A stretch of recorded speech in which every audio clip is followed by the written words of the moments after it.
Welcome to a very special episode of The Next Frame. Our special guest is IronE Singleton of The Blindside, The Walking Dead, and author of Blindsided by The Walking Dead. So grab a pen and take some notes, because you are about to take your next step with The Next Frame.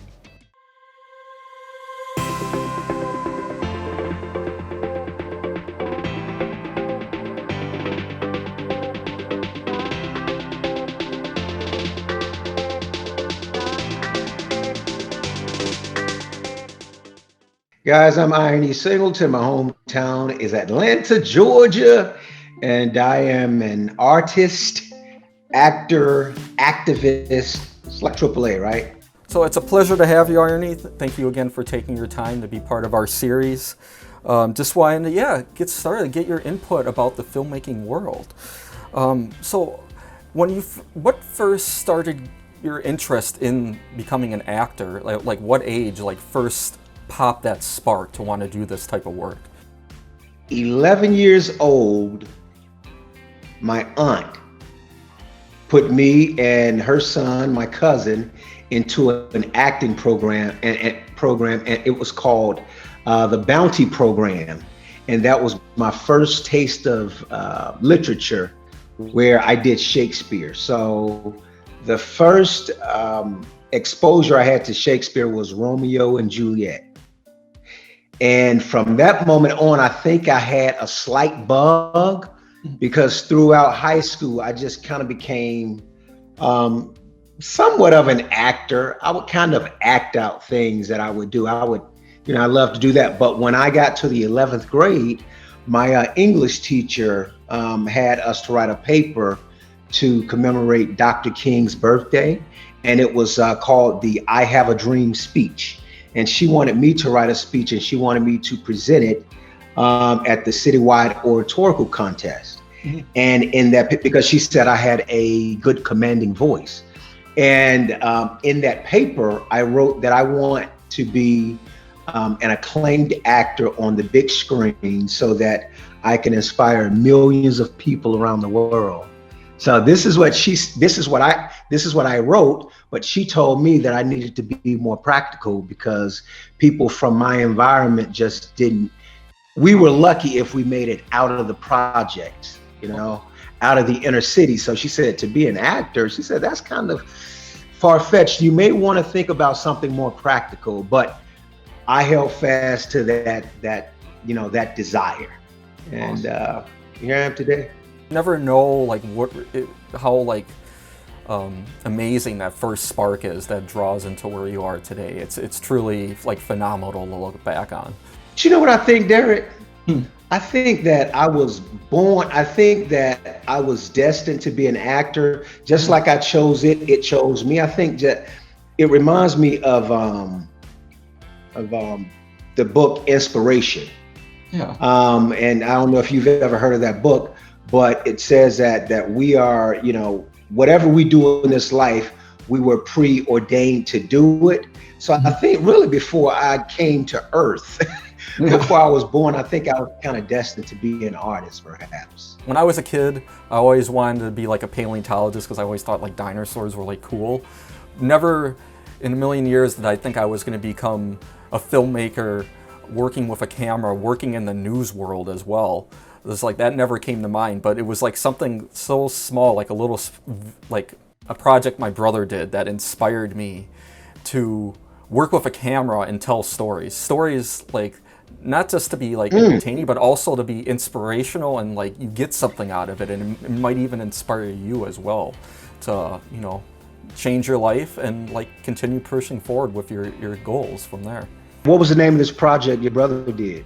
So it was for high school. It was a media project, and it was called Looking at the Movies. So it was two of his friends, and it was based off of these two guys going to a movie and then reviewing the movie and giving their a pinkies up or a pinkies down, whether or not they liked it or not. And it was supposed to be the real clip of the movie, but it was really just them acting out a scene from the movie and just kind of twisting it a little bit and making it funny. So Indiana Jones and the Raiders of the Lost Ark they did, and it ended up being him being chased by a basketball through a school and in the middle of the street. And it was just, I thought that was funny when I was growing up. It's funny now. That's what sparked me to do what I'm doing today. That's a pretty cool story. My apologies for looking down, but I was trying to recall the name of the book. I was trying to recall who wrote the book Inspiration, and it was Dr. Wayne Dyer. He's the one that wrote that book, just in case people are, are inspired to read it. It's a great book. You mind telling me how you got here? You gonna be one of them religious guys or something. One man you gotta believe in is you. You stopped believing in me a long time ago. There's a book you should read. You talking about the Bible? No, man, it's not the Bible. It's this book. Hey. What your name is, man? My name is Dan Scott. And I believe in you.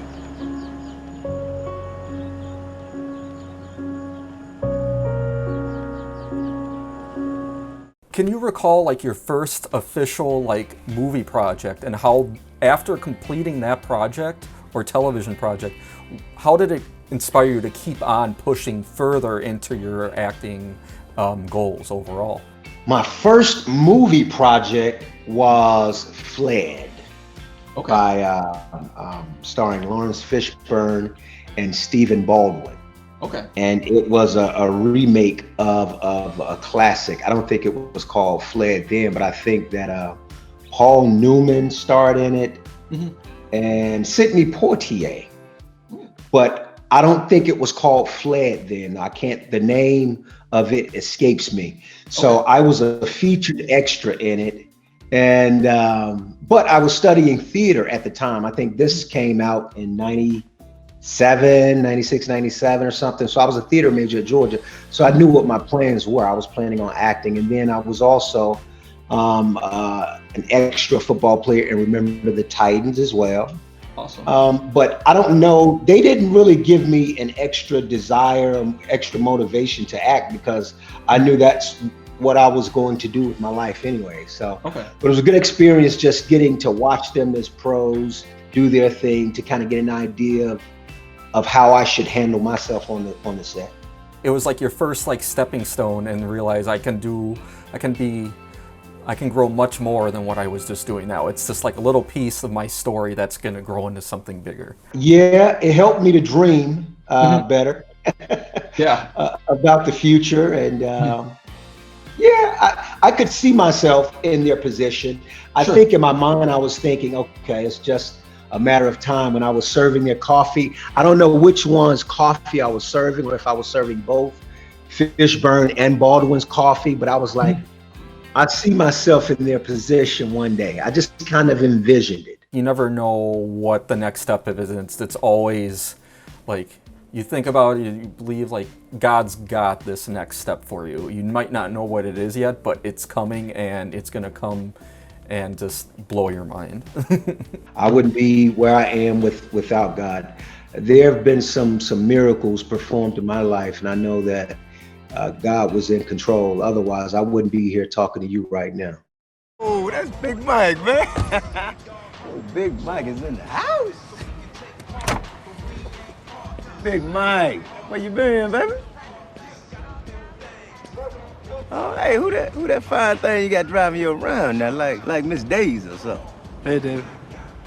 You need to holler at me about them sneakers, man. I'm gonna take care of you now. Has there been any like specific roles that you've been in, like for example, like within like The Blindsided or even The Walking Dead as T-Dog? Like, is there something that you learned from that character, like in either one of those two films, or anything like you've been working on more recently that's inspired you, or you even learned from that character? You know what, Derek? It only corroborated for me, just strengthened my notion that we're all interconnected and we can't survive without one another. Like in The Blind Side with Sandra Bullock's character, Leanne Toohey, based on a true story, how she took in this young man and didn't know anything about him. She just saw somebody in need and she responded. And similar to The Walking Dead, with us being in the apocalypse, we wouldn't have survived just on our own. We need, well, T-Dog. Spoiler alert, everybody, T-Dog doesn't survive. Yeah.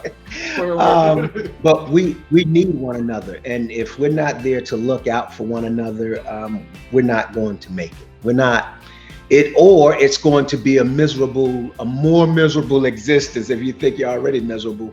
But it just strengthened that notion that we're in this together. Mm-hmm. Yeah, definitely. So united we stand, divided we fall. Awesome. That's so true. Like even like after like your character died in The Walking Dead, it showed like his true heart. And if it wasn't for him sacrificing himself, one of the major characters like Carol, she wouldn't have been there. And she's constantly used. And I think a lot of people forget about that. Is like T-Dog sacrificed himself to save her, and now she's still moving on this far along into that apocalypse and that time period. Well, to this day, I constantly thank the writers for writing me such a heroic death. So that's something that I thought about as a kid too, Derek.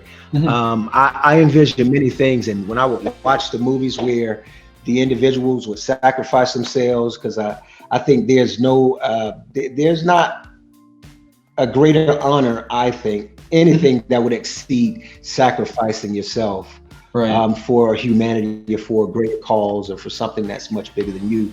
Mm-hmm. Carol's gone on to save many and to do great things and to inspire so many, not just women going through that situation, domestic abuse, but just people, period. So thank you, writers, again for writing such a heroic death for T-Dog. Oh yeah, definitely. That's every time I look at that character and watch the seasons, and it's like I go back because that's another one of those shows that creates my creativity going. And I've been a follower since the beginning, and I just love the constant character build-up that they continue to do today. That's good. Good, Derek. It's a set of double doors that'll lead to a corridor that'll get you back to our cell block. No, you should stop. I'm getting you there. You should stop. What? Sit here and wait to die. Well, I'll do what I have to. You're not becoming one of those things. I can't ask that. It's the pact, remember? This is God's plan. He'll take care of me.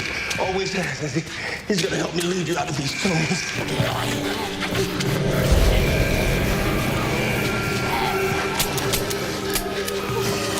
Go back! We're close.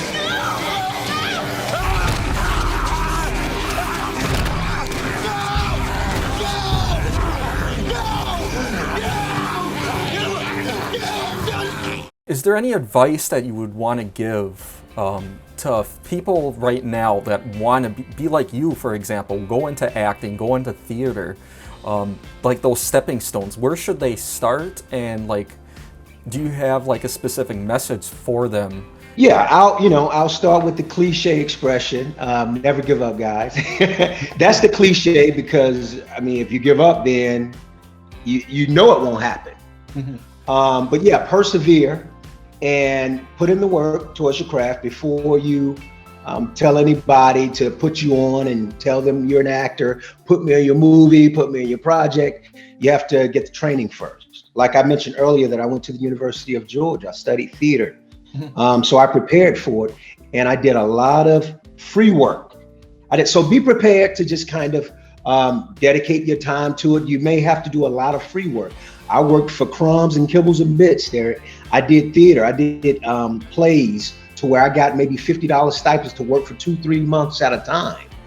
I did low budget to no budget movies where I got paid nothing. Probably didn't even get anything to put on my reel. A lot of the times when I worked for free, I was looking to get something to put on my reel, and I would do the work, and then they say, well, I don't have anything for you to put on your reel. And I'm like, that's why I did the project. So prepare for a lot of disappointment along the way, but just never quit. But at the end of it all, it's about truth and love. Just be kind and respect everybody you come in contact with. Be a good person, love everybody. And regardless of how people treat you, if they treat you disrespectfully, talk to them and tell them that what they said to you hurt you, it offended you, but be willing to communicate with people as opposed to escalating a situation. You let them know how you feel, and then you don't keep it on the inside, because then that just kind of that could spiral out of control and get worse. So just have truth and love in your heart, and everything else should fall into place. That's 100% on point. Everything falls into place. Like even when I was out of school, graduating from UW Oshkosh, I did a bunch of freelance work, and it wasn't like I did a couple weddings and that too, and it wasn't really for any money at all. It was more or less like what you're saying, to build your reel up and build that experience up. Just to like, this is what you're capable of doing, and then you get that first job and it just escalates from there. Ooh, ooh, ooh, ooh, do it. I'll pull a Horseshack. Ooh, ooh, ooh, ooh. From Welcome Back, Kotter. I'm telling my age right now. But yeah, these days, I want to say, do your own thing too, because of social media. When I was in college, we didn't have the social media thing. And when I was researching a character, we had to research our characters, we had to go to the library. Like I had to catch the public transit to go to the library to look at the encyclopedias and all this stuff. But now everything is just right here. So guys, you can go to Italy in like 10 seconds. So if you're researching a character that's from Italy or from Nigeria or whatever, you have it right here. So constantly do your work and get this phone out, record yourself doing different things and post it. On social media, we have these platforms where you can promote yourself. Something I'm not used to, I need to get better at, because I just didn't come up in this age. I'm so old school, it's ridiculous. But you have these phones, make the best use of them. So record yourself doing silly stuff, do your TikTok thing, do all of that as much as you can. But Gary Vee, he's an expert at that. If you guys have heard about him, you can kind of check him out to find out more about all of that. Awesome. Yeah, it's just like social media. It's like that's how you can showcase yourself right now, your work, everything. Just like be smart about it. Like be truthful to who you are. Don't try to be something that you're not. If you embrace the two elements of truth and love, all of that stuff should just happen automatically. Because if whatever you do or whatever you say, is it truthful? Mm-hmm. And then you're like, yeah, that's the truth. I'm being who I am.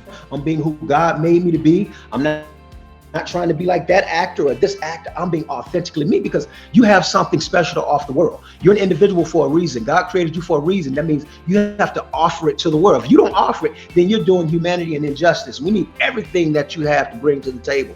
So don't hold back who you are. Be who you are. And then ask yourself at the end of the day, is it loving? Is it done out of love? And if it's done out of love, put those two together. You got a good combination right there.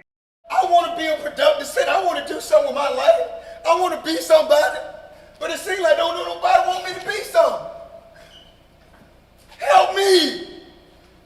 Help me! Help me! A husband is all I know, man. I'm trapped. No! No. Come on, E. Come on, E. Come on, baby. You better than this. You better than this. You can do something. You can do it. You can do it, man.